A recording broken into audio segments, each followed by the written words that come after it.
बिस्मिल्लाहि वल्हम्दुलिल्लाहि वस्सलातु वस्सलामु अला रसूलिल्लाहि व अला आलिहि व अस्हाबिहि अजमाइन। अशहदु अन ला इलाहा इल्लल्लाहु वहदहु ला शरीका लहु व अशहदु अन्ना मुहम्मदन अब्दुहु व रसूलुहु। रब्बि इश्रह ली सदरी व यस्सिर ली अमरी वहलुल उक़दतम मिन लिसानी यफ़क़हू क़ौली। अस्सलामु अलैकुम व रहमतुल्लाहि व बाराकातुहू। আপনাদের সবাইকে আজকের 60তম সিরা সেশনে আমন্ত্রণ জানাচ্ছি। তো আমরা বদরের যুদ্ধ এবং বদরের যুদ্ধ বিষয়ক নানাবিধ আলোচনা শেষ করেছি। বদরের যুদ্ধ বিষয়ে কিঞ্চিত র্যাপ আপের দরকার আছে, নট রিয়েলি গোয়িং ব্যাক। বদরের যুদ্ধ সম্বন্ধে যদি মোদ্দা কথাটা আমরা বলি, this battle was the most important battle for the Muslim Ummah, not only Muslim Ummah, for the humankind, because this battle was the criteria, Furqan. That's what Allah said, that Furqan means it is the criterion between the criterion of establishing truth over falsehood. সেজন্য কিনা আমরা বেশ কিছু আয়াত আলোচনা করেছি। আল্লাহ সূরাতুল আনফালেই বলেছেন এই বদরের যুদ্ধের বিষয়ে, যে বলছেন this Badr is a criterion, Furqan, like Quran is also a Furqan. So when Furqan comes from Allah, then their struggles begin. That is a must. Both come hand in hand actually. ঠিক তেমনি বদরের যুদ্ধ হচ্ছে এমন একটি ফুরকান যে যেখানে কিনা আল্লাহ এস্টাবলিশ করেছেন যে আল্লাহ's deen will prevail no matter what. Allah will prove to the people of the world that Allah's deen is superior. That is the truth. Now it depends on the human being, their desire, whether they will be submitting to the will of Allah. If we submit to the will of Allah and try to act accordingly, as good as possible, as sincerely as possible, Allah will give us the victory. And the group of people, those who really submit to Allah or help Allah the way Allah says in the Quran, these are the people, those who are successful. And the people, those who don't do that, those who defy or deny to do that, submit to the will of Allah, they are the unsuccessful. Doesn't matter if the whole human being, whole human race at that point in time, if they defy Allah's rule, La ilaha illallah, and do not submit to Allah's will, then Allah said it in Quran, Allah will bring a new generation on the face of the earth, and they will follow Allah's rules, Allah's submit to the will of Allah. They will be happy with Allah, pleased with Allah, and Allah will be pleased with them. So the people at the time of Badr, the Sahabas under the leadership of Rasulullah sallallahu alaihi wasallam were the greatest of the people, because they submitted to Allah. Outwardly it looked like that they are the most vulnerable group of people, most ill prepared group of people to basically confront the mighty Quraysh, the most tyrant Quraysh at that point in time. They just submitted only on one ground, that is they believed in Allah and Rasulullah sallallahu alaihi wasallam, and they obeyed them. Belief is one thing and obeying is another thing. There are a lot of people, they believe in God, but they don't obey. They want to live their life the way they want to live it. But in Badr we saw that Allah has corrected them. Those great people who came to sacrifice everything, and that fight was against their own blood, own relative, and most ill prepared, they came out. Even then Allah reprimanded them in the Suratul Anfal. Even then Allah corrected them in the Suratul Anfal. So the bar for the believers are set very high. Bar is very high. And Allah subhanahu wa ta'ala, though promised them their victory, even then Allah tested them, corrected them. And they proved it. When you act accordingly, when you want to really please Allah, obey His messenger, and victory comes. Allah gives you the victory, and the help of Allah comes from all direction that you can never imagine. We studied that, right? Starting from the malaikas, rain, and everything. And Rasulullah sallallahu alaihi wasallam said, if you have real tawakkul, then Allah subhanahu wa ta'ala will provide you like the birds are given their provision. Where in the morning birds go out of their nest empty stomach, and in the evening they come back to their nest with full stomach. But Allah gave them the provision. But how? Because they took their steps. They tried, believing that they will have their provision if they go out and try. So that's what Rasulullah sallallahu alaihi wasallam is saying. So you do your best and Allah is going to help you. আর যে কথাটা আমরা বলছিলাম সেটা হচ্ছে এই যুদ্ধের মাধ্যমে হক বা সত্য কি, হকটা কি জিনিস আল্লাহ কিন্তু সেটা পরিষ্কার করতে চেয়েছেন এবং পরিষ্কার করে দিয়েছেন মুমিনদের কাছে এবং ডিসবিলিভারদের কাছেও। What is the meaning of oneness of Allah সেটাও আল্লাহ পরিষ্কার করেছেন। মানে বললে হবে না, in practical sense what is the la ilaha illallah, what does it mean, what does it mean by the submission and obedience to Allah and His messenger, সেটাও এই যুদ্ধেই প্রমাণ করেছেন। আসল অর্থ কি তার? এই যুদ্ধের মাধ্যমে আল্লাহ সত্যের কি রূপ সেটা প্রকাশ করেছেন সবার কাছে, এবং সাবমিশন বলতে কি বুঝি আমরা এবং ওবিডিয়েন্স বলতে কি বুঝি আমরা সেটাও আল্লাহ পরিষ্কার করে দিয়েছেন মানুষের কাছে, স্পেশালি মুমিনদের কাছে। এবং মুমিনরা কিভাবে চিন্তা করবে, what is the thought process of the believers and how should they act upon it, that is also clarified by Allah. And what is that? They should think to please Allah. Whatever they do, that only that is the ultimate goal is to please Allah. And how should they do it? Process of action, the way Rasulullah sallallahu alaihi wasallam showed them. And that is true for all human beings till the day of Qiyamah. And that's the way you establish the truth over the falsehood. And when the truth comes, falsehood must perish. Doesn't matter how long it takes, but falsehood will perish. There is an ayah in Quran, we talked about that. And also Allah subhanahu wa ta'ala taught the believers what it takes to be a mu'min.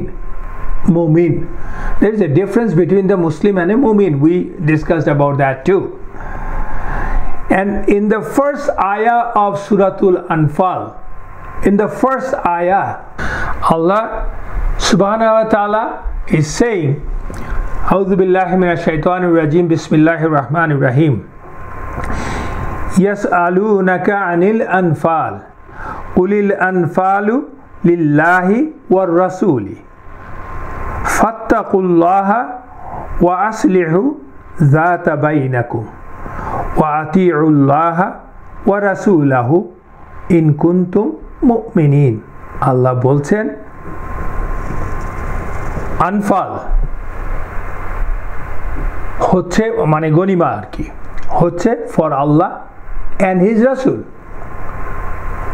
দেখেন যুদ্ধ সবার শেষে হচ্ছে গনিমতের ব্যাপারটা, যখন যুদ্ধে বিজয় হলো গনিমত collection আল্লাহ শুরুই করেছেন, স্পষ্ট ভাষায় মুমিনদেরকে বলছেন যে গনিমা হচ্ছে ফর আল্লাহ লিল্লাহি ওয়া রাসূলি, এবং তার রাসূলের জন্য। যদি ওরা জিজ্ঞেস করে তোমাকে আনফালের কথা, গনিমতের কথা, তো বলো এটা আল্লাহ এবং তার রাসূলের জন্য। এবং তারপর যে ফাত্তাকুল্লাহ, so fear Allah or be conscious about Allah, have taqwa of Allah. wa aslihu zata bainakum, তোমাদের নিজেদের মধ্যে সম্পর্ক ভ্রাতৃত্ব ঠিক করে নাও, মজবুত করে নাও। wa atiullah, এবং আল্লাহকে ওবে করো, এন্ড রাসূল আল্লাহ এবং তার রাসূলকে ওবে করো, ইন কুনতুম মুমিনিন, যদি তোমরা মুমিন হও, যদি তোমরা মুমিন হও।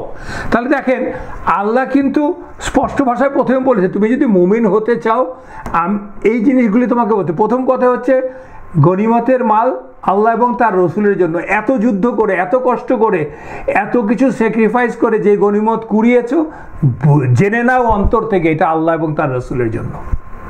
You don't have any choice. And if you really want to win, then you have to have real attachment, bondage between you. Just forget about the differences amongst you, islaha, and amend that. And then Allah said obey Allah and his messenger, যদি তুমি মুমিন হতে চাও। So মুমিন হওয়ার condition আল্লাহ বলে দিয়েছেন।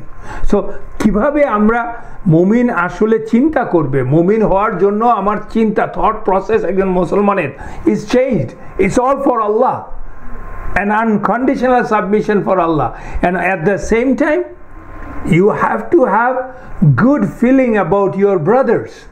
যেজন্য রাসূলুল্লাহ সাল্লাল্লাহু আলাইহি ওয়াসাল্লামের বলেছেন যে একজন মুমিন হচ্ছে সেই যে কিনা তার আরেকজন মুমিনের যদি কোনো অঙ্গে ব্যথা হয় তাহলে তার অঙ্গেও সেই ব্যথাটা সে অনুভব করবে। সো এই হচ্ছে বন্ডেজটা। This is for the love of Allah, for the sake of Allah only. এই জিনিসটাই যুদ্ধে প্রমাণিত হয়েছে, সাহাবারা এই জিনিসটাই যুদ্ধে প্রমাণ করেছেন।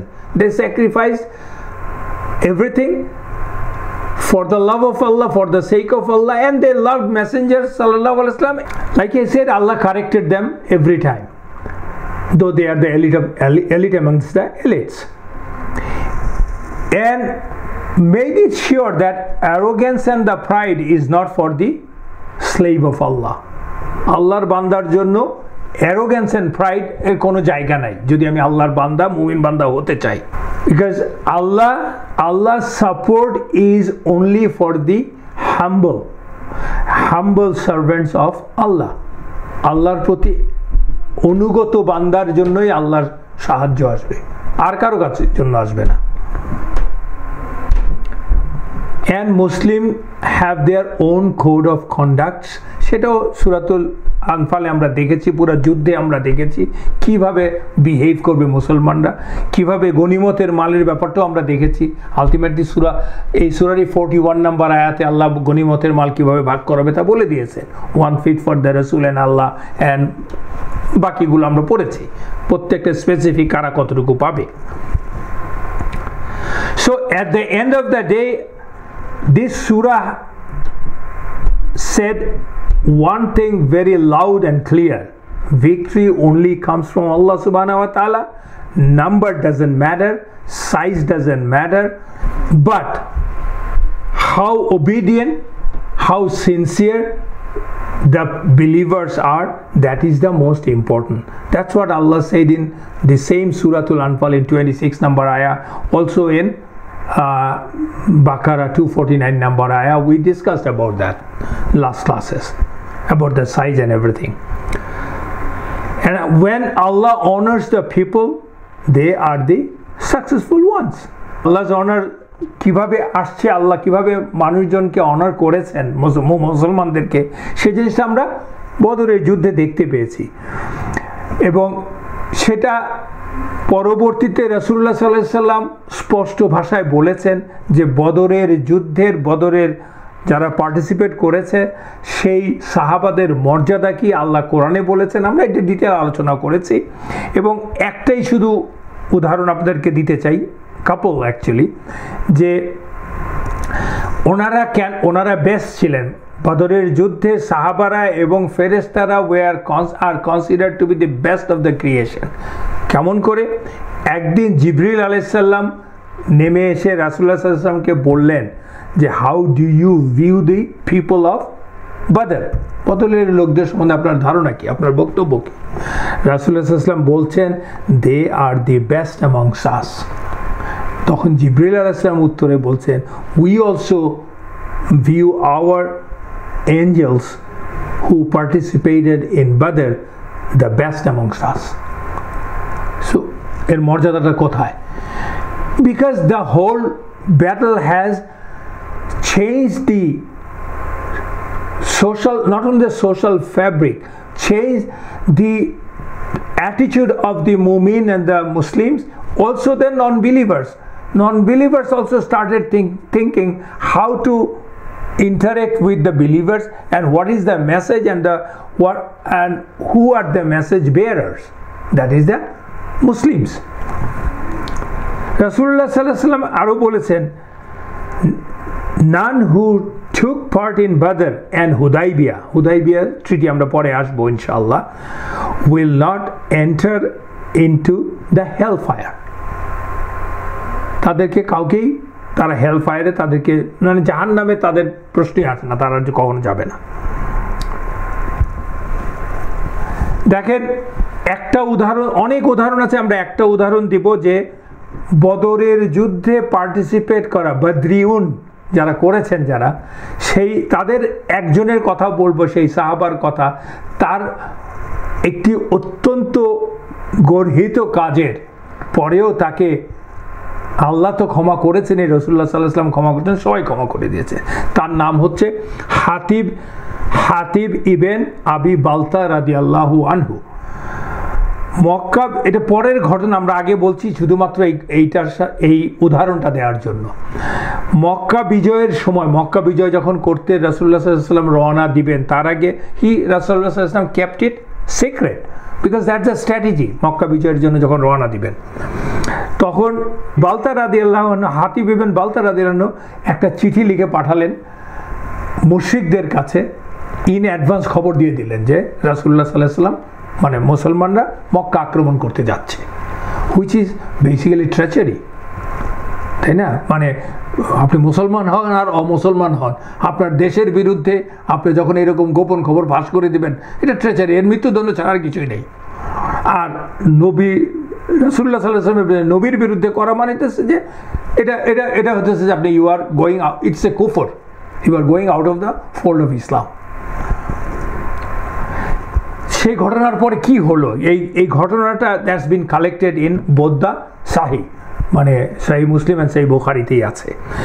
উবাইদুল্লাহ বিন আবি রাফি রাদিয়াল্লাহু আনহু নেরেটেড, কি বলছেন? আলী রাদিয়াল্লাহু আনহু বলছেন রাসূলুল্লাহ সাল্লাল্লাহু আলাইহি ওয়াসাল্লাম আমাকে, জুবাইরকে এবং আল মিকদাদ রাদিয়াল্লাহু আনহুকে একটা নির্দেশ দিয়ে একটা জায়গায় পাঠালেন, যেতে বললেন। নির্দেশটা কি ছিল? উনি বলছেন প্রসিড, এগিয়ে যাও, টিল ইউ রিচ রাউদাত খাখ বলে একটা জায়গা, ওইটাতে পৌঁছানোর আগ পর্যন্ত এগিয়ে যাবা তোমরা। There you will find a lady with a letter hiding with her. Take the letter from her and bring it to me. এই কথা বলে পাঠিয়ে দিলেন। আলী রাদিয়াল্লাহু আনহু বলছেন তো আমরা তিনজনই বেস্ট অফ দ্য হর্সের মধ্যে ঘোড়ায় চলে উঠে, দ্রুততম ঘোড়াতে উঠে রওনা দিলাম সাথে সাথে। এবং আমরা আর রাউদাতে যে একজন মহিলাকে পেলাম এবং তাকে জিজ্ঞেস করলাম তোমার কাছে একটা চিঠি আছে, গিভ ইট টু আস। আমরা জানি যে রাসূলুল্লাহ সাল্লাল্লাহু আলাইহি ওয়াসাল্লাম বলছে দেয়ার ক্যানট বি এনি মিস্টেক। আমরা আইডেন্টিফাই করলাম তাকে, পরে বললাম তোমার চিঠিটা দাও। মহিলা বলল I don't have any letter with me. তখন আলী রাদিয়াল্লাহু আনহু বলছেন যে তখন আমরা তাকে বললাম, হয় চিঠিটা দাও আর না হয় আমরা তোমার সব কাপড় খুলে সার্চ করব। শি ইজ এ লেডি, তো she got scared and she got the message actually. তারপর তার চুলের খোপা থেকে সেই চিঠিটা বের করে দিল। তখন আলী রাদিয়াল্লাহু আনহু বলছেন যে আমরা সেই চিঠিটা নিয়ে রাসূলুল্লাহ সাল্লাল্লাহু আলাইহি ওয়াসাল্লামের কাছে আসলাম। ওটার মধ্যে যে একটা স্টেটমেন্ট ছিল, হাতিব ইবন আবি বালতার রাদিয়াল্লাহু আনহুর to some of the Quraysh মুশরিকুন informing them be aware Muslims are coming. রাসূলুল্লাহ সাল্লাল্লাহু আলাইহি ওয়াসাল্লাম চিঠিটা পড়ে, রাসূলুল্লাহ সাল্লাল্লাহু আলাইহি ওয়াসাল্লাম তো জানেনই যেহেতু জিবরিল আগেই বলে দিয়েছেন, পরে হাতিবকে জিজ্ঞেস করে, O Hatib, what is this, why did you write it? তখন হাতিব বলছেন, ইয়া রাসূলুল্লাহ আমার কথা শুনুন, please don't be hasty in giving a verdict against me. ও বলছে, I was a man close with the Quraysh, he is not from the Quraysh actually, Hatib রাদিয়াল্লাহু আনহু। উনি বলছেন কিন্তু অন্য মুহাজিরদের মতো আমার কোনো ফ্যামিলি টাইজ নাই ওখানটায়, কিন্তু আমি আমার পরিবারকে ওখানে ফেলে রেখে এসেছি, আমার সন্তান সন্ততি এবং পরিবারকে ফেলে রেখে এসেছি। সো আমি চেয়েছিলাম ওদের জন্য একটা ফেভার করি, ওদেরকে একটা উপকার করি, সোদের ওরা অন্তত পক্ষে আমার ফ্যামিলিকে কোনো হার্ম না করে মক্কাতে। কারণ মক্কা যখন যাবে রাসূলুল্লাহ সাল্লাল্লাহু আলাইহি ওয়াসাল্লাম বাহিনী নিয়ে, হাতিব রাদিয়াল্লাহু আনহুর ধারণা হচ্ছে যে ওখানে গেলে তো there will be massacre, there will be bloodshed. তখন তো আমি আমার সন্তান সন্ততি স্ত্রী তাদেরকে হারাবো, ওদেরকে প্রোটেকশন করতে কেউ নেই, সেটাই উনি বলছেন। ওদের প্রোটেকশনের আশা করেই আমি এই চিঠিটা লিখেছি ওদের কাছে। I did this neither because of disbelieve, not apostatising or apostasy, not preferring kufr over ইসলাম। খুব পরিষ্কারভাবে উনি বলছেন, আমি কেবলমাত্র এটা করেছি অবিশ্বাসের থেকে না, ইসলাম থেকে বেরিয়ে যাওয়ার জন্য না, কুফরকে ইসলামের উপরে স্থান দেওয়ার জন্য না। এবং আপনি জানেন ইয়া রাসূলুল্লাহ, ওর কথা শুনে রাসূলুল্লাহ সাল্লাল্লাহু আলাইহি ওয়াসাল্লাম বললেন, হাতিব সত্য কথা বলেছে, সাদাক্তা হাতিব।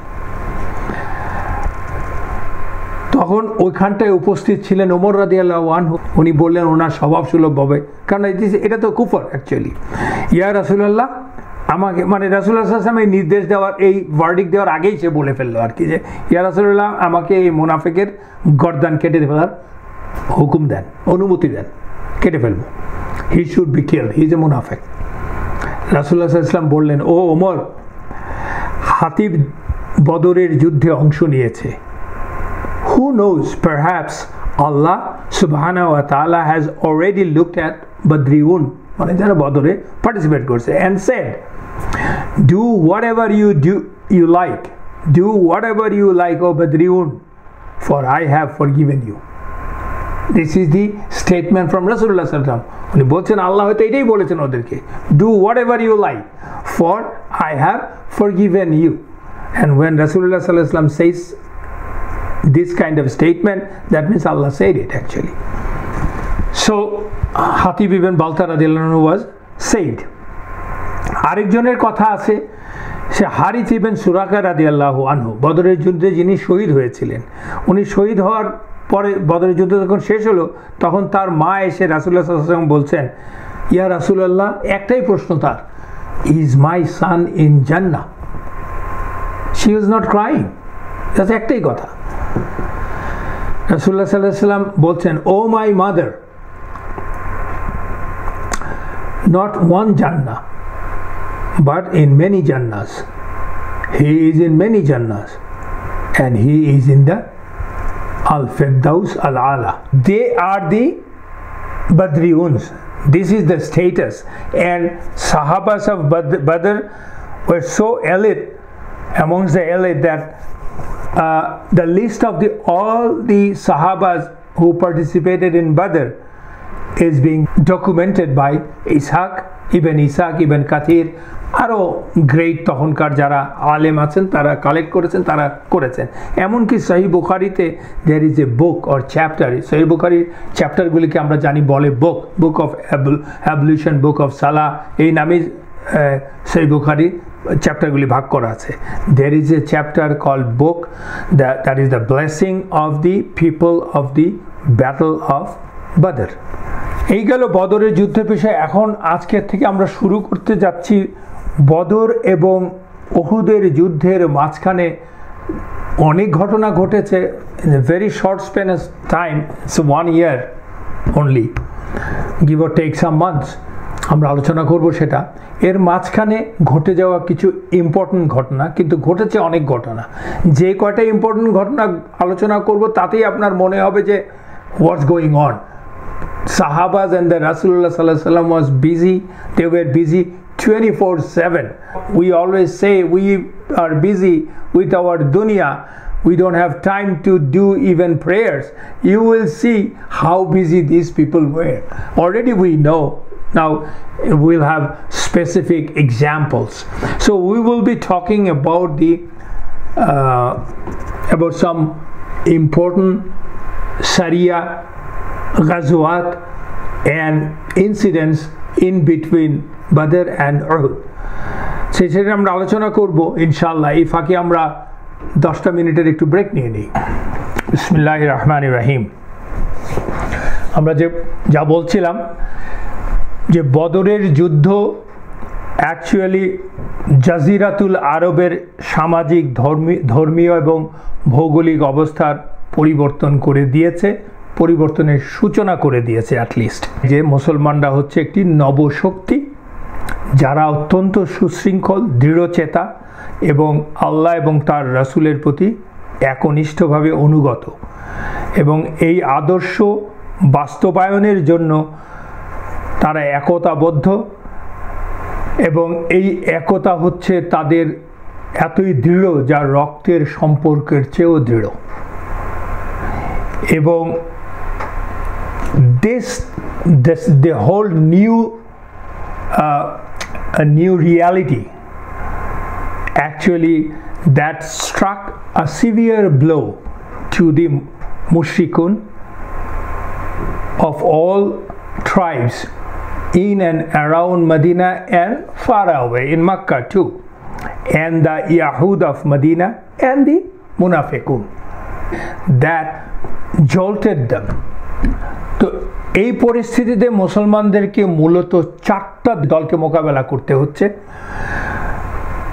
in all the front, psychological, social and the physical, that is warfare, economic, সব ফ্রন্টই তাদের সাথে মোকাবেলা করতে হচ্ছে। সেই 4টা দল কি কি? মূলত হচ্ছে কুরাইশ, যারা কিনা তাদের এই ভীষণ রিজাউন্ডিং যে ডিফিট যাকে বলতে পারি আমরা, যে মানে স্পষ্ট পরাজয়, কোলোসাল ডিফিট যাকে বলতে পারি আমরা, এর প্রতিশোধের জন্য এবং তাদের বদরে পরাজিত হওয়ার ফলে তাদের অলরেডি নড়বড়ে ইকোনমিক আরও নড়বড়ে হয়ে গেল, বিকজ অফ দেয়ার সামারে যে তারা সিরিয়ার দিকে বাণিজ্য নিয়ে যেত, মদিনার পাশ দিয়ে তো তার রাউট, সেই রুটটাকে বাধাগ্রস্ত হলো। সেই রুট তো স্পষ্টভাবে সেই রুটটা তারা হারিয়েছে সেটা, এবং তাদের যে রাজনৈতিক অবস্থান, ধর্মীয় নেতৃত্ব, সেগুলি নড়বড়ে হয়ে গেল। এগুলি তারা এগুলোকে পুনঃপ্রতিষ্ঠা তাদের করতে হবে, এবং সেই জন্যই তারা বদ্ধপরিকর হয়ে গেল রাসূলুল্লাহ সাল্লাল্লাহু আলাইহি ওয়াসাল্লাম এবং মুসলমানদেরকে দুনিয়া থেকে চিরতরে মুছে ফেলার জন্য। এটাই তাদের গোল। সো এরকম একটা মারমুখ শক্তির বিরুদ্ধে মুসলমানকে মানে লড়ে যেতে হবে, মোকাবেলা করতে হবে। আরেকটা হচ্ছে ইহুদি জনগোষ্ঠী, মদিনার ইহুদি জনগোষ্ঠী। তারা যথেষ্ট, আমরা আগে আলোচনা করেছি, তারা যথেষ্ট বড়, শক্তিশালী ইকোনমিক্যালি অ্যান্ড ফিজিক্যালি, অ্যান্ড তাদেরকে মোকাবেলা তারা শুরু থেকেই আমরা আলোচনা করেছি অনেক, যে কেন তারা ইসলামের বিরোধিতা করছে, সূরাতুল বাকারাতে এসেছে, আল্লাহ বলেছেন ওদের সম্বন্ধে that's their characteristic, they are arrogant and all this thing. কিন্তু এই যুদ্ধের পরে যেটা হলো, তারা দেখলো যে রাসূলুল্লাহ সাল্লাল্লাহু আলাইহি ওয়াসাল্লামের বিরোধিতা তারা ওপেন হয়ে গেল, কারণ তারা দেখছে যে মুসলমানরা যে বদরে বিজয় হয়েছে, বিজয় হওয়ার পরে তাদের অনেকগুলি জিনিসপত্র কিন্তু অ্যাট স্টেক, তাদের ইকোনমিক স্ট্যাটাস অ্যাট স্টেক, মুসলমানদের বিজয়ের ফলে তাদের ইকোনমিক সুপিরিয়রিটি ওইটা অ্যাট স্টেক, তাদের যে মদিনার মুশরিকদের সাথে তাদের যে কুটচাল, তাদেরকে পণ হিসাবে ব্যবহার করে যেমন খুশি তেমন করে ম্যানুভার করা, that is at stake, that means their power is at stake. এবং এটা দেখে তাদের মধ্যে অস্থিরতা শুরু হয়ে গেল, ইন্টারনাল একটা অস্থিরতা, এবং অস্থিরতাটা এতই বেশি হয়ে গেল যে they in fact started defying the treaty covenant with রাসূলুল্লাহ সাল্লাল্লাহু আলাইহি ওয়াসাল্লাম। আমরা শুরুতেই পড়েছি যে কোভেনেন্টটা কি, সেইটা ওরা বরখেলাপ করা শুরু করে দিল এবং ইসলামের বিরোধিতা করা শুরু করে দিল ওপেনলি। এবং তারা মুশরিকদের সাথে হাত মেলাতে কার্পণ্য করল না, এবং সেই সব ষড়যন্ত্রের মূল উদ্দেশ্যই হচ্ছে রাসূলুল্লাহ সাল্লাল্লাহু আলাইহি ওয়াসাল্লামকে শেষ করে দেওয়া, মুসলমানদেরকে শেষ করে দেওয়া, যদিও ওরা নিজেদেরকে একেশ্বরবাদী হিসেবেই দাবি করে। According to Quran and Allah, they are the one of the people, those are called আহলে কিতাব। তারা ইব্রাহিমের আলাইসাল্লামের ধর্মের অনুসারী হিসাবেই নিজেদেরকে দাবি করত, দো তারা ইব্রাহিম আলাইসাল্লামকে ডিফাই করত, এবং তারা হয়ে গেল ইসলামের মহাশত্রু। সেজন্য আল্লাহ সুবহানাহু ওয়া তাআলা সূরাতুল মায়েদার 82 নম্বর আয়াতে আল্লাহ বলছেন, আয়াতের একটা পার্ট হচ্ছে লা তাজিদান্না আশাদ্দান নাসি আদাওয়াতাল লিল্লাযিনা আমানু আল ইয়াহুদা ওয়াল্লাযিনা আশরাকু। আল্লাহ বলছেন, তুমি রাসূলুল্লাহ সাল্লাল্লাহু আলাইহি ওয়াসাল্লামকে বলছেন, তুমি অবশ্যই মানুষদের মাঝে মুমিনদের বিরোধিতা বা মুমিনদের বিরুদ্ধে শত্রুতায় কঠোরতম আসাধ্য পাবে কাদেরকে? ইয়াহুদিদেরকে এবং যারা মুশরিক মূর্তি পূজকদেরকে। সো এবং আমরা এই ইয়াহুদদের সম্বন্ধে আরো ডিটেইল আলোচনা করব, শিগগিরই আগামী ক্লাসেই করব ইনশাল্লাহ। তারপর একটা হচ্ছে মুনাফিকরা। আমরা আগেই বলেছি বদরের যুদ্ধের আগে পর্যন্ত মুনাফিক ছিল না, মক্কায় তো ছিলই না, কেন প্রয়োজনই নেই। মুসলিমস আর পারসিকিউটেড, কর্নার্ড, ওখানে মুনাফিক কিছু। মুনাফিক কারা? যারা উপর দিয়ে বলে ইসলামে বিশ্বাস করে, বলে যে আমরা ইসলামে বিশ্বাস করি, আসলে ওরা বিশ্বাস করে না। Rather they hate Islam, they want to destroy Islam. They are the munafiqs, and there are categories of munafiq. In the Muslims, munafiqs are outwardly Muslim, so this group still prevails. We do lot of stuffs, we compromise lot of hukum and ahkam of Allah subhanahu wa ta'ala just because of the worldly benefit, just because of the sometimes to look good. We want to please someone, some people, somebody else other than Allah. So these are the munafiqs, right? So we should be very careful about that. This is the side note, that this disease in the heart of the Muslim started from the very beginning. Even it was there with the followers of other prophets too. So it's nothing new, and it has got different forms. Anyways, বদরের যুদ্ধের পরে একদল সকল মুসলিম, যারা কিনা আসলে মুসলমান হতে চায়নি, তারা হয়েছে একদল লোক। বদরের যুদ্ধের পরে ওনারা বুঝতে পারলো যে ওরা মুসলমান না হয়েছে, আর ওদের উপায় নেই, মদিনায় থাকতে হলে মুসলমান হতে হবে অথবা মদিনা ছেড়ে যেতে হবে। those were the munafiqs, they joined Islam Muslims, কিন্তু তারা বিরোধিতা করতো, ষড়যন্ত্রে লিপ্ত হয়েছে মুসলমানদের বিরুদ্ধে, এবং they were the worst of the human being in the eye of Allah.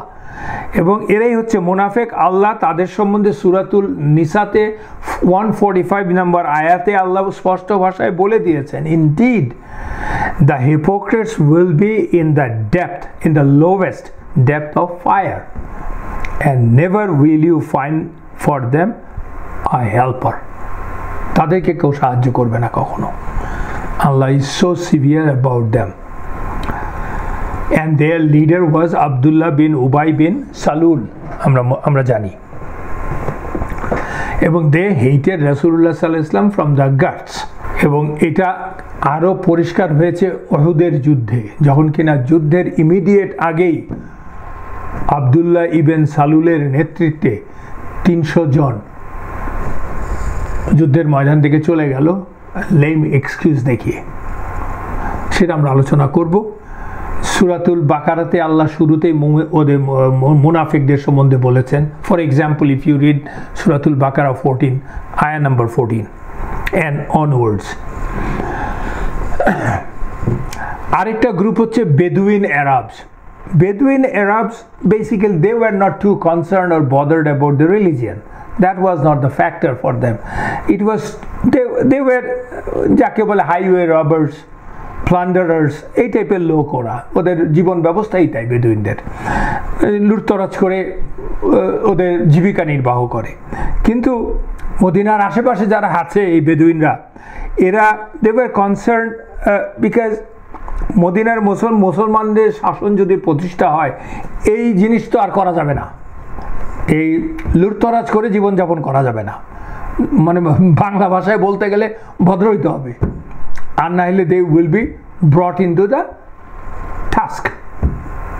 এবং সেই জন্য কিনা ওরা রাসূলুল্লাহ সাল্লাল্লাহু আলাইহি ওয়াসাল্লাম এবং ইসলামের বিরোধিতা করতে, কারণ ওরা বুঝতে পারছে না যে there can be other way of earning their sustenance, living their life. So রাসূলুল্লাহ সাল্লাল্লাহু আলাইহি ওয়াসাল্লামকে মূলত এই চার ধরনের দল, এই চারটা দলের বিরুদ্ধে দাঁড়াতে হয়েছে। তাদের সরাসরি আক্রমণ, গোপন, প্রকাশ্য ষড়যন্ত্র, সব কিছুর বিরুদ্ধে। এবং সেটা তারা ইন্ডিভিজুয়ালি করছিল, দলবদ্ধভাবে করছিল। এগুলিকে মোকাবেলা করেই এগিয়ে যেতে হয়েছে রাসূলুল্লাহ সাল্লাল্লাহু আলাইহি ওয়াসাল্লাম এবং সাহাবাদেরকে। এবং সেটা হয়েছেই কেবলমাত্র, তারা সম্ভবই করতে পেরেছে কেবলমাত্র আল্লাহ এবং রাসূলুল্লাহ সাল্লাল্লাহু আলাইহি ওয়াসাল্লামের প্রতি একনিষ্ঠ আনকন্ডিশনাল আনুগত্য এর মাধ্যমে এবং অসীম ধৈর্যের মাধ্যমে, সবরের মাধ্যমে।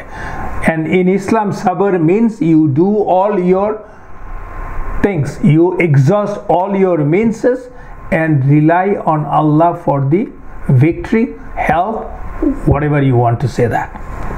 So বদরের যুদ্ধের পরে দেখা গেল যে আরেকটা নতুন জিনিস দেখা গেল যে কেউ কেউ মুসলমানদের বিজয়, শৌর্য-বীর্য, তাদের ইউনিটি, তাদের ডিসিপ্লিন দেখে এতে আকৃষ্ট হয়ে ইসলাম গ্রহণ করার চিন্তা করছে বা করছে, এবং তাদেরকে সিরিয়াসলি নিয়ে ভাবতে শুরু করেছে মুসলমানদেরকে নিয়ে। আরেকটা গ্রুপ হচ্ছে দে ওয়ার স্কেপটিক্যাল, এবং তারা শিওর না যে মুসলমানদের মানে কি হবে ভবিষ্যৎ নিয়ে। তারাই হচ্ছে মুনাফিক, একটা দলের মুনাফিকুন, উইক মুশরিক, যারা মুশরিক কিন্তু উইক, ডিসিশন নিতে পারছে না। আর বেদুইনরা তো সেই সাথে আছে। আর একটা দল হচ্ছে they are scared of their own existence, they are scared that Muslims will take over this land and the people, and so they are straight against Muslim and they wanted to eradicate the Muslim and the Islam. They are the Quraysh and the Yahuds. So bottom line is the status quo in Arabian Peninsula is basically shattered, jolted by the new group of people, the Muslims, and it started falling apart. That is the reason Quraysh, Jews and the Munafiq, the axis of evil, they join arms, hands together to fight against Muslims. Eventually they came to Uhud to face Muslim to finish actually Rasulullah sallallahu alaihi wasallam, because they knew if they can kill Rasulullah sallallahu alaihi wasallam, Islam will be done at that point in time. So that was the reason they came to Uhud within a year of Badr. But Allah subhanahu wa ta'ala has a different plan. Allah is the best of the planner, and Allah's plan always prevail over the other people, those who plots against Islam and Allah. এই সময়ে উহুদের যুদ্ধের আগে যে সময় ঘটনা ঘটলো তার মধ্যে আমরা কয়েকটা আলোচনা করি। একটা হচ্ছে আল কুদুরের অভিযান। বদরের যুদ্ধ থেকে ফিরে এসে 7 দিনের মাথায়, দ্যাট ইজ দ্য সেকেন্ড হিজরির শাওয়াল মাসে, রাসূলুল্লাহ সাল্লাল্লাহু আলাইহি ওয়াসাল্লাম, আমরা রমজান মাসে তো বদরের যুদ্ধ হলো 17 তারিখে, ফিরে এসে রাসূলুল্লাহ সাল্লাল্লাহু আলাইহি ওয়াসাল্লাম কে এই অভিযানে যেতে হলো। অলরেডি টায়ার্ড, এক্সস্টেড একটা দলকে নিয়ে আবার রাসূলুল্লাহ সাল্লাল্লাহু আলাইহি ওয়াসাল্লাম এই অভিযানে যেতে হলো। চিন্তা করে দেখেন, Muslims war always on their to, and they didn't leave anything behind that can jeopardize the religion itself and the Muslim under the leadership of Rasulullah sallallahu alaihi wasallam. It's only 7 days. তখনকার যুদ্ধ তো হাতে হাতে যুদ্ধ। It takes time to recoup, right, from a battle, but it doesn't matter. এই বিষয়ে এই অভিযানের বিষয়ে বর্ণনা এসছে ইবনে হিশামে, জাদুল মাআদে এসছে, এবং অন্যান্য গ্রন্থে এসছে। এরকম আসছে যে কিছু মুশরিক tribe around Medina, in the outskirts of Medina বলতে পারেন, they were thinking that Muslims are exhausted after Badr, so now is the time, let's go and hit them back এবং plunder Muslim wealth. ওদের কাজ হচ্ছে আসলে ধন সম্পদ লুট করে নিয়ে যাওয়া, ওই প্ল্যান করছে ওরা। They were basically the smaller tribes of the larger tribes like Banu Sulaim and others, and they are the sub-tribes of large tribe Banu Salim and Ghatafan. তারা কি ক্লেম করছে?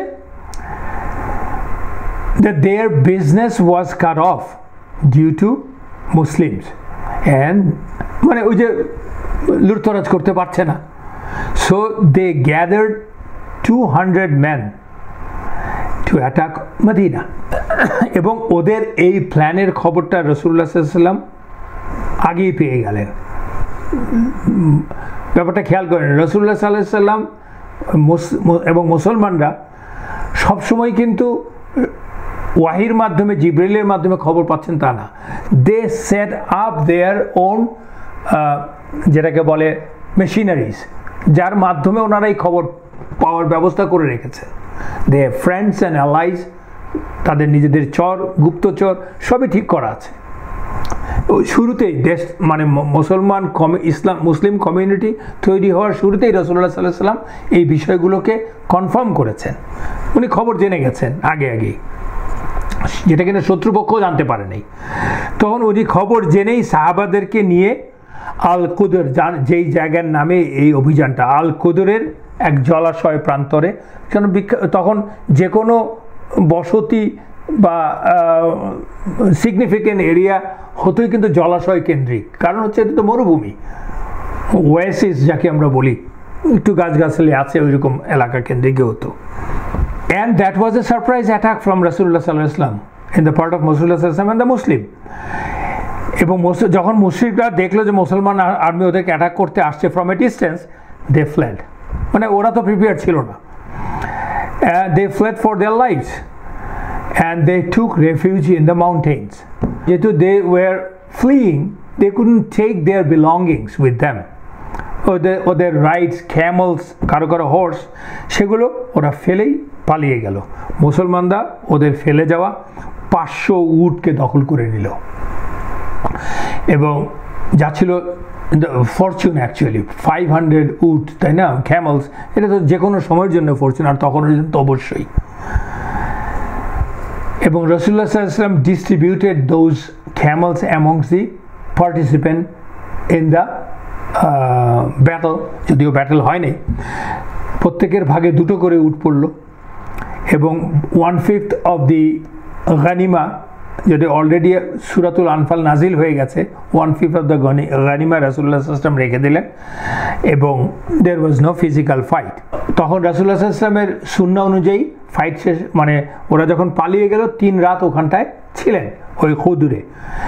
ওই সময়ে একটি ঘটনা ঘটলো যে নবীজি যখন ফেলে যাওয়া মালামালের কাছে গেলেন, তখন তারা ওই মুশরিকরা তাদের এক কৃতদাস ইয়াসিরকে রেখে গেল ইয়ে করার জন্য, এগুলোকে পাহারা দেওয়ার জন্য, দেখার জন্য, কারণ ওরা জানে হয়তো কৃতদাসকে ওরা মুসলমানরা আক্রমণ করবে না, বিকজ কৃতদাসের তো কোনো ফ্রি উইল নাই, সে তো আর ফাইট করতে আসে নাই। তো যে আবেসিনিয়ান কৃতদাস ছিল, and he was A shepherd of that group also, তার নাম ছিল ইয়াসির।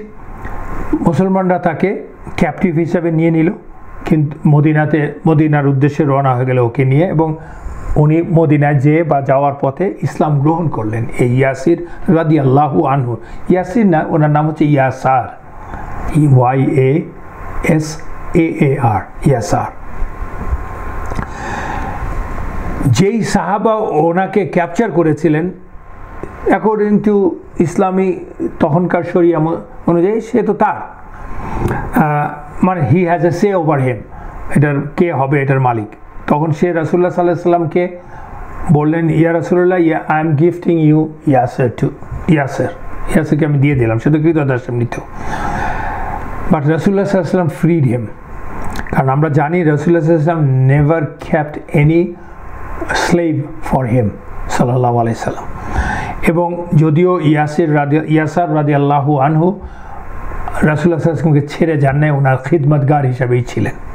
মুসলমান দল নিয়ে যখন রাসূলুল্লাহ সাল্লাল্লাহু আলাইহি ওয়াসাল্লাম অগ্রসর হওয়ার কথা শুনেই তো ওরা পালিয়ে গেল।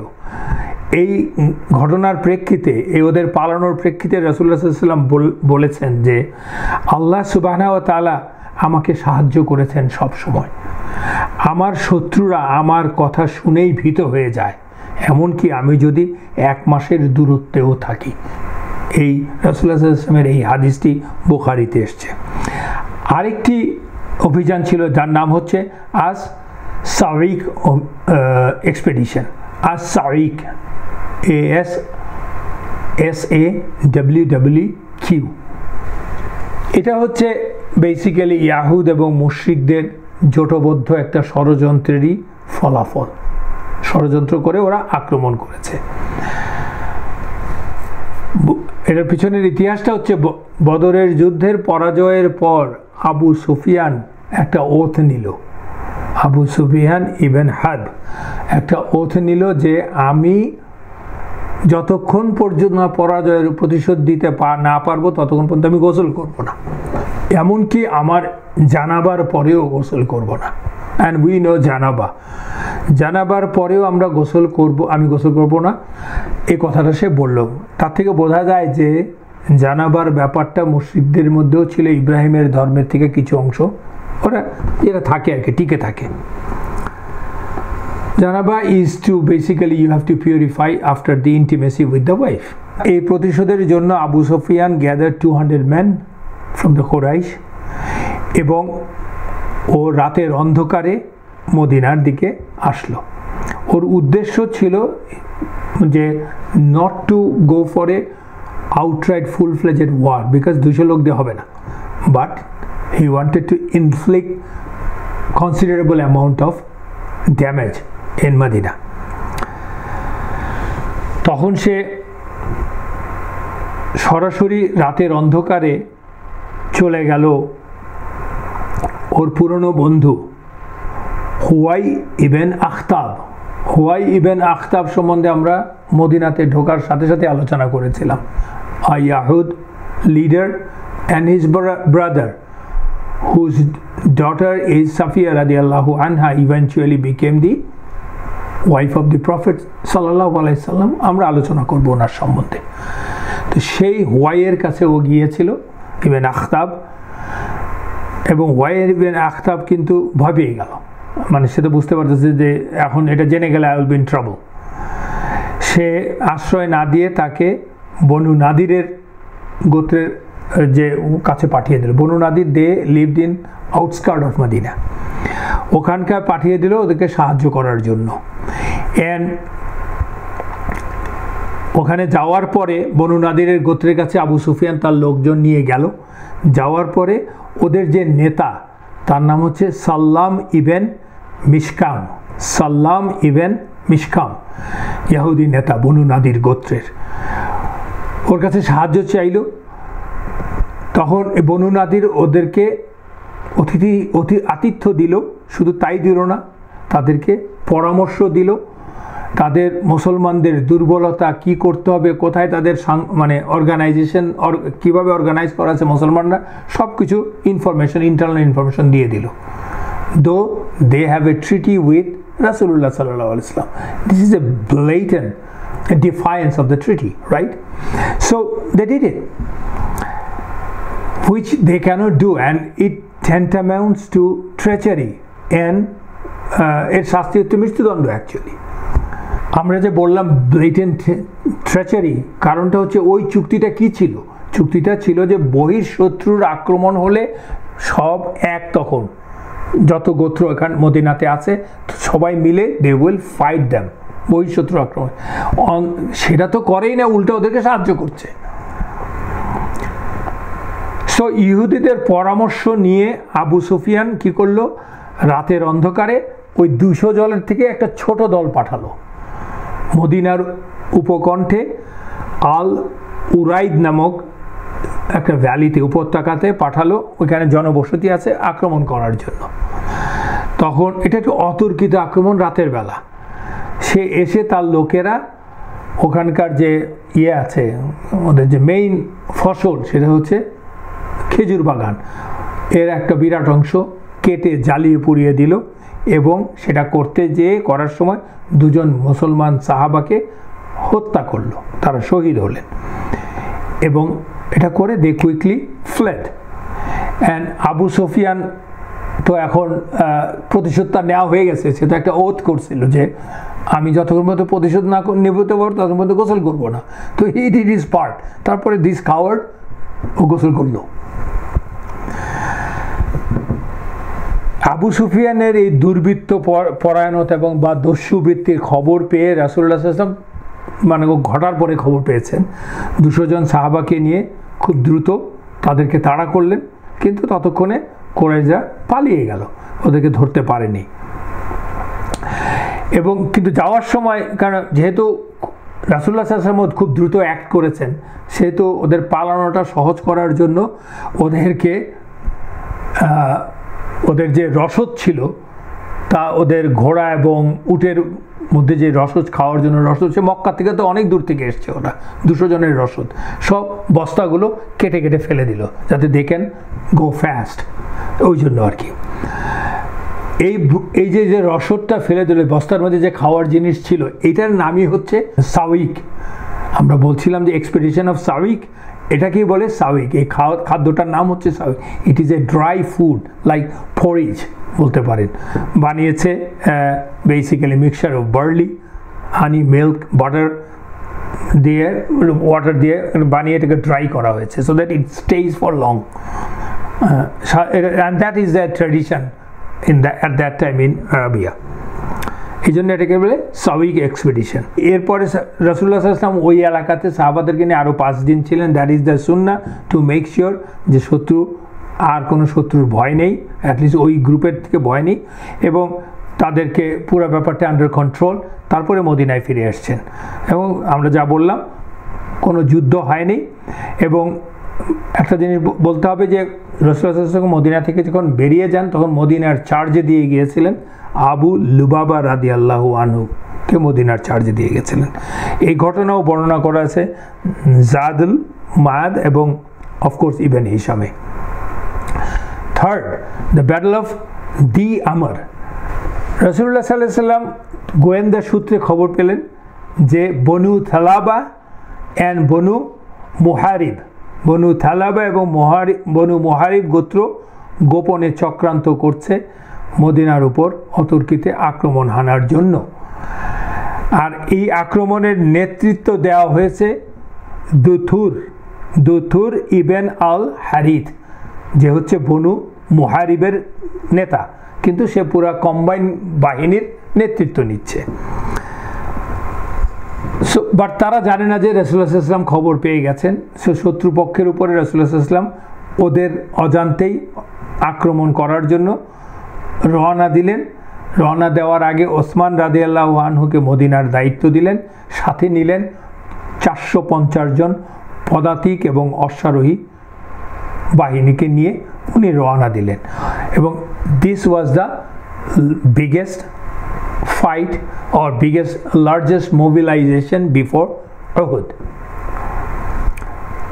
এখানে কিছু ঘটনা আছে, যেমন যখন মুসলমান বাহিনী ওই রওনা দিয়ে জিল কাসাহ বলে একটা এলাকায় পৌঁছালো, তখন তারা হুবার নামে এক মুশরিককে বন্দী করলেন। সে ছিল থালাবা গোত্রের, দুটো গোত্র ছিল তখন, মুহারিব এন্ড থালাবা, ও সে ছিল থালাবা গোত্রের আর থালাবা। এবং তাকে ক্যাপচার করার পরে তিনি স্বইচ্ছায় ইসলাম গ্রহণ করলেন রাসূলুল্লাহ সাল্লাল্লাহু আলাইহি ওয়াসাল্লামের কাছে। শুধু ইসলাম গ্রহণ করেই উনি ক্ষান্ত হলেন না, রাসূলুল্লাহ সাল্লাল্লাহু আলাইহি ওয়াসাল্লাম তাকে এই অভিযানের গাইড হিসাবে নিয়োগ দিলেন এবং অনেক গুরুত্বপূর্ণ তথ্য দিয়ে মুসলমান বাহিনীকে সাহায্য করলেন। এবং ইসলাম গ্রহণের পর হুবার রাদিয়াল্লাহু আনহুকে বেলাল রাদিয়াল্লাহু আনহুর সাথে রাসূলুল্লাহ সাল্লাল্লাহু আলাইহি ওয়াসাল্লাম ট্যাগ করে দিলেন, ব্রাদার করে দিলেন, so that he can learn religion properly, Islam properly.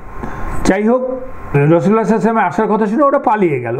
নবীজি সাহাবাদের নিয়ে দি আমর নামক স্থানে ঘাঁটি গাড়লেন, যার নাম অনুসারে এটা হয়েছে দি আমর এক্সপেডিশন। এবং সেখানে রাসূলুল্লাহ সাল্লাল্লাহু আলাইহি ওয়াসাল্লাম ছিলেন 1 মাসের জন্য। কোনো যুদ্ধ না হওয়ার কারণে সাহাবারা মদিনায় ফিরে গেলেন 1 মাস পরে। এবং এই অভিযানের ফলে উনি 1 মাস ছিলেন, প্রত্যেকটারই ওয়েট ক্যারি করে কেন ছিলেন, এটা দুটো গোত্রের এগেস্টে। এবং রাসূলুল্লাহ সাল্লাল্লাহু আলাইহি ওয়াসাল্লাম ওখানে 1 মাস থেকে সাল্লাল্লাহু আলাইহি ওয়াসাল্লাম did other things like PR works. এবং বেদুইনরা বুঝতে পারলো, ওই দুটো গোত্র বেদুইনরা বুঝতে পারলো যে মুসলিমস আর পাওয়ারফুল, এবং they got scared, they started respecting Muslims মোর।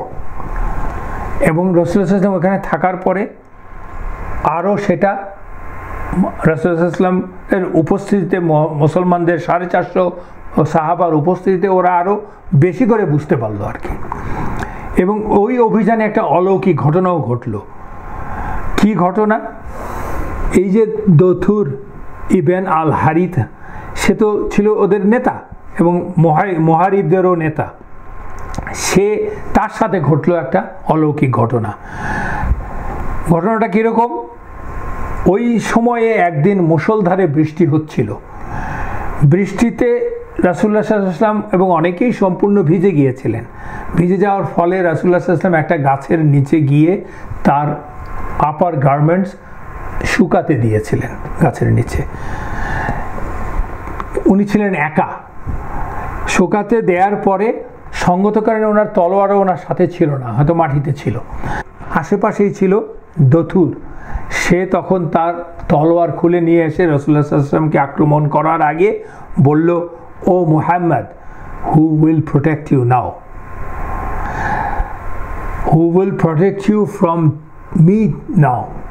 রাসূলুল্লাহ সাল্লাল্লাহু আলাইহি ওয়াসাল্লাম বললেন, আল্লাহ। এবং ঠিক তখনই জিবরিল আলাইহিস সালাম দথুরের বুকে এসে ধাক্কা দিল, সে পড়ে গেল, তার হাত থেকে তলোয়ারটাও পড়ে গেল। তখন রাসূলুল্লাহ সাল্লাল্লাহু আলাইহি ওয়াসাল্লাম ওই তলোয়ারটা নিয়ে তাকে জিজ্ঞেস করলো, তোমাকে এখন আমার হাত থেকে কে রক্ষা করবে? ও বুঝতে পারছে ধাক্কাটা কোত্থেকে আসছে, সে তো রাসূলুল্লাহ সাল্লাল্লাহু আলাইহি ওয়াসাল্লাম তো তাকে ধাক্কা দেয়নি। সে সাথে সাথে বলল, নান বাট আল্লাহ, এবং বলল, আশহাদু আল্লা ইলাহা ইল্লাল্লাহ ওয়া আশহাদু আন্না মুহাম্মাদার রাসূলুল্লাহ। এবং সেটা বলল, বাই আল্লাহ, আর কখনোই আমি আপনার বিরুদ্ধে অস্ত্র ধরব না। নবীজি তখন তাকে তার তলোয়ারটা ফিরিয়ে দিলেন। এবং দথুর তখন তার লোকজনের কাছে ফিরে গেল। ফিরে যাওয়ার পর তাকে দেখে লোকজন বুঝলো যে মানে this is not the same guy. তারা জিজ্ঞেস করলো, হোয়াটস রং উইথ ইউ? সে বলল আমি দেখলাম একজন আমার বুকে ধাক্কা দিয়ে আমাকে ফেলে দিয়েছে, and I'm pretty sure that is only angel, Malaika. So আমি মুহাম্মদ সাল্লাল্লাহু আলাইহি সাল্লামের ধর্মে সমর্পণ করলাম, আল্লাহর একত্বে সমর্পণ করেছি, and I will never gather forces against রাসূলুল্লাহ সাল্লাল্লাহু আলাইহি সাল্লাম। এবং ওনার গোত্রের উনি নেতা হওয়াতে ওনার গোত্রের অনেকেই ইসলাম গ্রহণ করে ফেলল। আরেকটি ঘটনা হচ্ছে বহরানের অভিযান। সেটা এই একই বনু সালিমের যে সেই শুরুতে যেটা বললাম, সেই বনু সালিম গোত্রের বিরুদ্ধেই অভিযান। ওরা আবার মোবিলাইজ করছিল রাসূলুল্লাহ সাল্লাল্লাহু আলাইহি ওয়াসাল্লাম এবং সাহাবাদের বিরুদ্ধে। রাসূলুল্লাহ সাল্লাল্লাহু আলাইহি ওয়াসাল্লাম আবারই তার নিজের ইনফর্মারদের মাধ্যমে আগেই খবর পেয়েছেন। খবর পেয়ে 300 জন সাহাবীকে নিয়ে একটা দল নিয়ে ওদের উদ্দেশ্যে বেরিয়ে গেলেন। তখন সেই সময়টা ছিল 3rd হিজরির রবিউল সানি। অফকোর্স সব কিছু 3rd হিজরিতে ঘটছে আর কি, শুরুর দিকে রবিউল সানি মাসে। বহরান জায়গাটা সেটা হচ্ছে মক্কা মদিনার দুটোর মাঝখানের জায়গা, মাঝামাঝি জায়গাতে আর কি। ওই বহরান এলাকাতে পৌঁছার আগেই খবর পেয়ে ওরা পালিয়ে যায়, বনু সালিমের লোকজন পালিয়ে যায়। রাসূলুল্লাহ সাল্লাল্লাহু আলাইহি ওয়াসাল্লাম সেখানে 10 দিন ছিলেন, অর্থাৎ 10 দিন মানে হচ্ছে রবিউল সানিতে শুরু করেছেন এক সময়, মাঝামাঝি শেষের দিকে রবিউল সানি এবং জামাদুল উলার মাসে কিছুদিন পর্যন্ত ওখানকার অবস্থান করেছেন, করে ফেরত গেছেন মদিনায়। And there was no fight actually. যদিও এই অভিযানগুলোতে কোনো ফাইট হয়নি, কিন্তু এর গুরুত্বটা অনেক বেশি ছিল। কেন? আমরা আগেই বলেছি, এতে করে শত্রুর মনে ভয় ধরিয়ে দেওয়া হয়েছিল।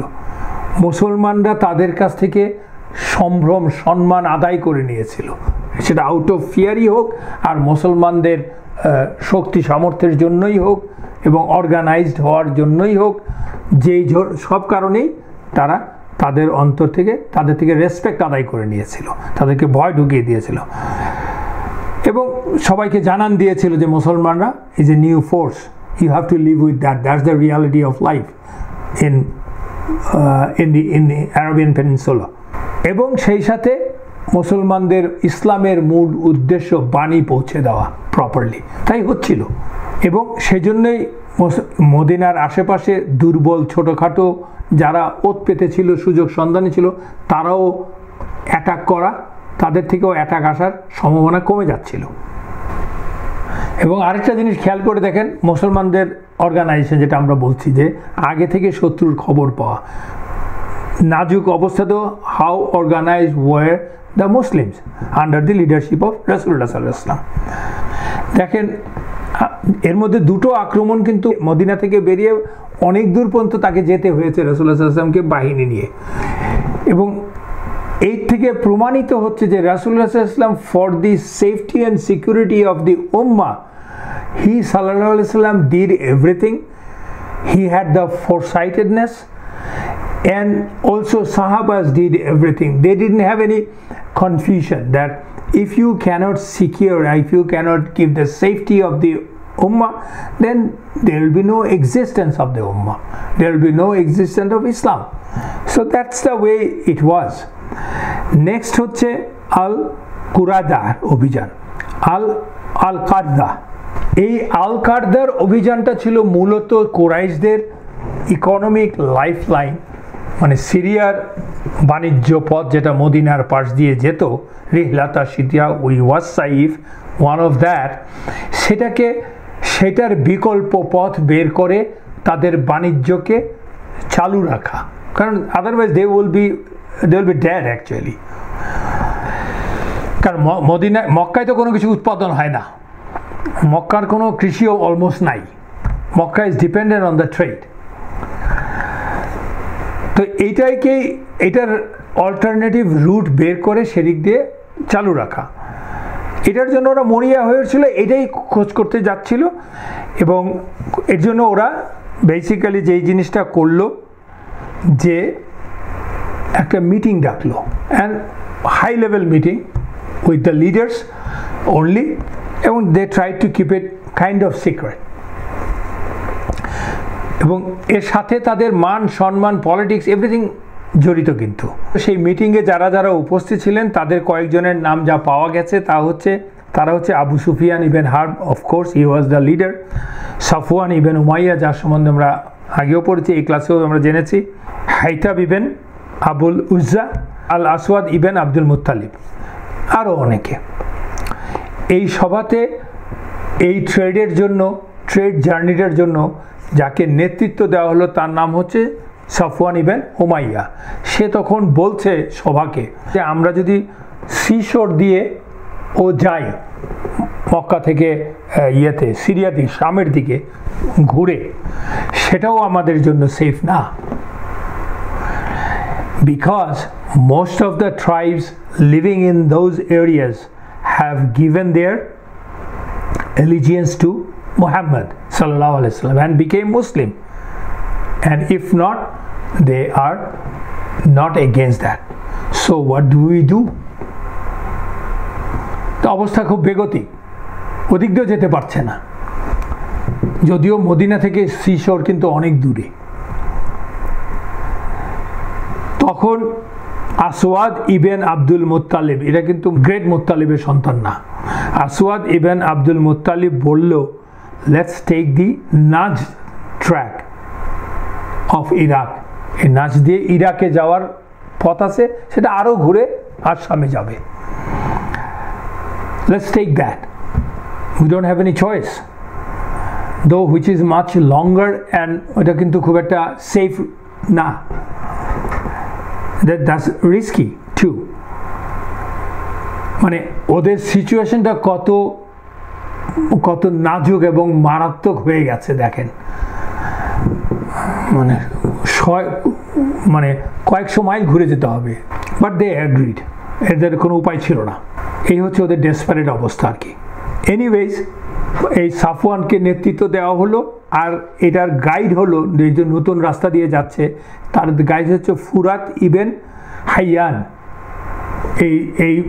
এই জার্নির গাইড। তারা ওদিক দিয়ে রওনা দেবে এবং এই ডিসিশনটা আমি যেটা বললাম সিক্রেট রেখেছে, কিন্তু এই সিক্রেট নিউজ রাসূলুল্লাহ সাল্লাল্লাহু আলাইহি ওয়াসাল্লামের কাছে ঠিকই চলে গেছে ওদের জানার আগেই। কিভাবে গেল এই নিয়ে আপনাদের এই ঘটনাটা বর্ণনা করছি আমরা। সেটা হচ্ছে ওই সভাতে যে উপস্থিত ছিল নুয়াইম বিন মাসউদ আশজাই বলে এক মুশরিক নেতা, সে ওই সভাতে উপস্থিত ছিল।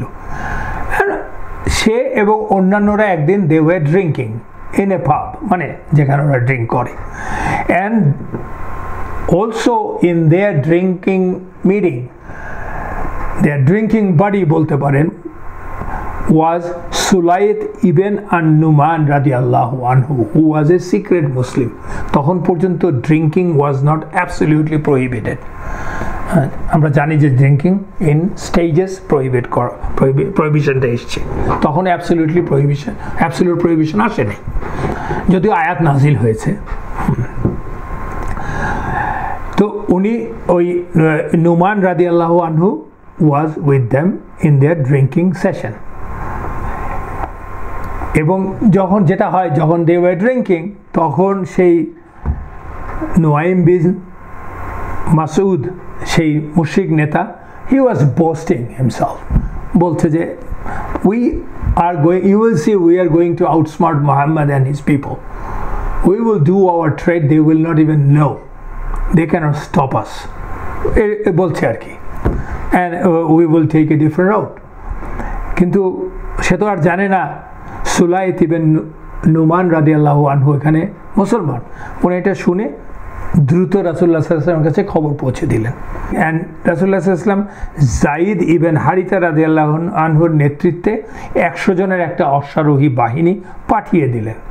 দেখেন অনেক দূরে যেতে হবে, কিন্তু it's in the other direction of Madina, but রাসূলুল্লাহ সাল্লাল্লাহু আলাইহি ওয়াসাল্লাম ডিডন্ট ওয়েট। ওরা ওদিক দিয়ে গেলে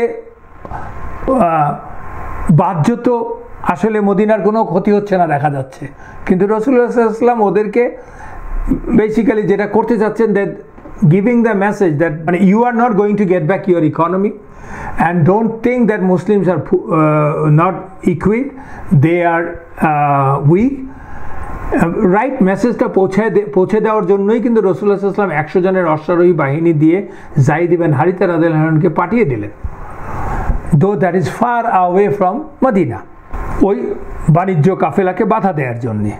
এবং যায়েদ রাদিয়াল্লাহু আনহু তার দল intercepted that trade caravan at a place called আল কারদা, যেই নামে অভিযানটার কথা আমরা আল কারদা। তো মুশরিকরা তো জানে না যে এত দূরে আসবে, তো they were just panicked মুসলমানদেরকে দেখে, and they were terrified, কারণ একটা বাণিজ্য কাফেলাতে তো আর কোনো ইয়ে থাকবে না, তারা সৈন্যবাহিনী নিয়ে যাচ্ছে না, বেসিক আর্মস নিয়ে ওরা যাচ্ছে। তো they got terrified and they fled for their life, leaving a huge caravan, যেই ক্যারাভানটার তখনকার মূল্য ঐতিহাসিকরা বলেন 100,000 দিরহাম, and এখন চিন্তা করলে millions of dollars, right? এবং তারা ক্যামেলস, ক্যাটলস, হর্সেস, মার্চেন্ডাইজ সব ফেলে দিয়ে পালিয়ে গেল, and that was a huge fortune for the Muslims. And it is a Sharia. We know the difference between Sharia and Ghazwat. Sharia হচ্ছে যেটাতে রাসূলুল্লাহ সাল্লাল্লাহু আলাইহি ওয়াসাল্লাম ফিজিক্যালি লিড দেন নাই, আর গাজওয়াত হচ্ছে যেই ব্যাটলে বা এক্সপেডিশনে রাসূলুল্লাহ সাল্লাল্লাহু আলাইহি ওয়াসাল্লাম ফিজিক্যালি লিড দিয়েছেন, and that was in Jumada Thaniya on the 3rd Hijri. And এটা থেকে আমরা কি বুঝতে পাচ্ছি, মানে এই অভিযান থেকে স্পেশালি সাফওয়ান ইবন উমাইয়ার বক্তব্যটা কি ছিল, যে আমরা ওই সমুদ্র তীরবর্তী রুট দিয়ে আমরা যেতে পারবো না, কারণ ওখানে লোকজন গোত্রগুলি মুসলমান হয়ে গেছে, হুইচ ইজ ট্রু, তারা হয়ে গেছে মুসলমান। কতদিন হলো মদিনায় এসছে মুসলমানরা? It's only 2 years, not even full 2 years. So ওখানকার লোকজন মুসলমান হয়েছে, কেউ কেউ হয়নি, ওদের মধ্যে অনাক্রমণ চুক্তি হয়েছে মুসলমান এবং ওই ট্রাইবদের মধ্যে। So that was a safe area for Muslims, not for the mushriks. তার মানে দেখেন ইসলামের বাণী এত কিছুর মাঝেও কিন্তু ইসলামের বাণী চারিদিকে ছড়িয়ে যাচ্ছে। তখনকার দূরত্বের কথা চিন্তা, তখনের দূরত্ব তো পায়ে হাঁটা এবং ঘোড়ায় চড়া বড় জোর দূরত্ব ওইটা ইটস এ লং ডিস্টেন্স। ওই দূরবর্তী এলাকাতেও ইসলাম দ্রুত ছড়িয়ে যাচ্ছে। কেন ছড়িয়ে যাচ্ছে? ওদের সাথে যুদ্ধ হয়নি মুসলমানদের, ওরাও আক্রমণ করতে অত দূর থেকে আসেনি।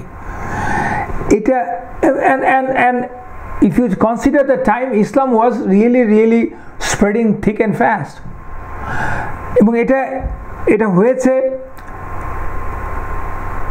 এমন একটা সময় যখন কিনা মুসলমানরা অর্গানাইজ না, তারা মুসলমানরা পর্যন্ত ব্যতিব্যস্ত নিজেদেরকে রক্ষা করার জন্য, যাকে আমরা বলতে পারি Muslims are not yet out of the Woods, right? এবং তারা বিজি ডিফেন্ডিং দেমসেলফ হচ্ছে একটাই মাত্র কারণে, because of the message and the Messenger, ইসলামের বাণী এবং ইসলামের বাণী যারা তাদের কাছে পৌঁছে দিচ্ছেন। কারা? অফকোর্স রাসূলুল্লাহ সাল্লাল্লাহু আলাইহি ওয়াসাল্লাম এবং তার সাহাবারা। মানে তাদের সাহাবারা কিভাবে পৌঁছে দিচ্ছেন? তারা ওদের সাথে বাণিজ্য করছে, যাচ্ছে, বন্ধুত্ব আছে, একজন দুজন করে হলেও আছে, যোগাযোগ হচ্ছে, তারা এই বাণী পৌঁছে দিচ্ছেন এবং তারা তাদের আখলাক, ক্যারেক্টার এবং মুআমালাত মানে লেনদেন এর মাধ্যমে ইসলাম পৌঁছে দিচ্ছে। ওখানে তো যুদ্ধ করতে হয়নি শুরু থেকেই তা, এবং হিউজ একটা জনগোষ্ঠী দ্রুত মুসলমান হয়ে যাচ্ছে। And of course with the help of Allah subhanahu wa ta'ala, and Allah helps those who help themselves, who are patient and who are obedient to Allah and His Rasul. আরেকটা জিনিস দেখেন, আর কয়েকটা জিনিস আমরা এই ব্যাপার থেকে ইনফারেন্স টেনে দেখতে চাচ্ছি, সেটা হচ্ছে যে আল্লাহ সুবহানাহু ওয়া তাআলা বদরের যুদ্ধে প্রমিস করেছিলেন কি? দুটো দলের মধ্যে তোমরা চাচ্ছিলে যেটা যুদ্ধ করতে হবে না সেটা, আর আমি তোমাদেরকে বলছি যেটা যুদ্ধ করতে হবে, যেটা কিনা সূরাতুল আনফালের 7 নম্বর আয়াতে শুরুতেই এসছে, নাম্বার 7 আয়াতে। মানে ওই যে আবু সুফিয়ানের ক্যারাভানের কথা, মুসলমানদেরকে ক্যারাভানে যেতে চাচ্ছে, আল্লাহ বলছে কুরাইশদের সাথে যুদ্ধ করতে, বদরের যুদ্ধ, আল্লাহ সেটাই বলছে। কিন্তু আল্লাহ তোমাদেরকে কুরাইশদের সাথে যুদ্ধ করতে বলছে because that is more beneficial for you. কিন্তু এই দেখেন উইদিন কাপল অফ মান্থস আল্লাহ কিন্তু দুটোই দিয়ে দিয়েছে, 100,000 দিরহামের মালামালও দিয়ে দিয়েছে, আর ওদিকে বদরের যুদ্ধ জিতেছে। মানে আল্লাহস প্রমিস ইজ সো গ্রেট। এটা মনে রাখতে হবে যে আল্লাহ কখন কিভাবে দেবে সেটা we don't know, only Allah knows. আমরা দেখতে পাচ্ছি Quraysh lost everything. If you go against Allah and his messenger and the people, those who are truly on the path of Allah, you are losers. Quraysh lost everything, wealth, power, honor, everything they are losing. They've started losing, not yet lost everything yet completely, but they've started. So Qurayshদের জন্য ultimately দুটো পথ খোলা, একটা হচ্ছে মুসলমানদেরকে মেনে নেওয়া এবং তাদের সাথে সাইড বাই সাইড থাকার চেষ্টা করা, শান্তি স্থাপন করার চেষ্টা করা, মানে শান্তি স্থাপন করে থাকা, ওর মুসলমানদেরকে ধ্বংস করে দেওয়া চেষ্টা করা। এবং তারা সেকেন্ডটাই বেছে নিল, যার ফলশ্রুতিতে ওরা ওহুদের ময়দানে আসলো মুসলমানদেরকে ধ্বংস করে দেওয়ার জন্য। সো আজকে পর্যন্ত এখানে আলোচনা শেষ। আপনাদের যদি কোনো প্রশ্ন থাকে প্লিজ গো হেড। তো আমরা আজকের মতো এখান থেকে শেষ করি ইনশাল্লাহ, যেহেতু কোনো প্রশ্ন নাই। সুবহানাকা আল্লাহুম্মা ওয়া বিহামদিক আশহাদু আল্লা ইলাহা ইল্লা আনতা আস্তাগফিরুকা ওয়া আতুবু ইলাইক। আসসালামু আলাইকুম ওয়া রাহমাতুল্লাহি ওয়া বারাকাতুহু।